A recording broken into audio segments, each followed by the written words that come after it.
صلاح وسفيان فغولي والسليماني وكذلك المهدي بن عطية.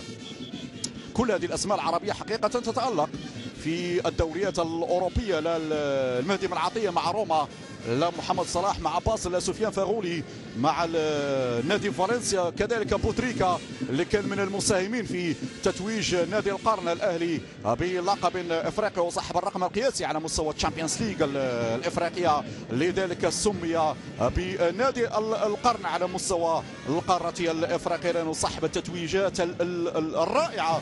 بوتريكا الفنان، بوتريكا المبدع، بوتريكا الهداف، بوتريكا اللي فعلا نال احترام وتقدير كل طبعا الجماهير العربيه ليس المصريه فقط، وايضا اضيف الجماهير الافريقيه التي تفاعلت مع بوتريكا في تنقلاته عبر الملاعب الافريقيه.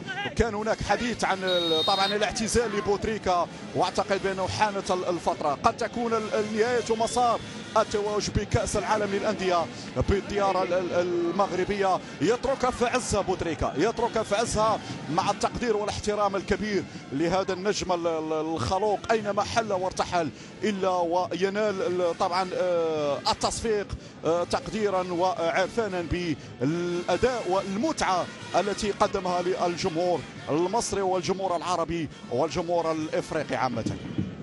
إذن نعود للمباراة دائما 1-0 لمنتخب نيجيريا. تدخل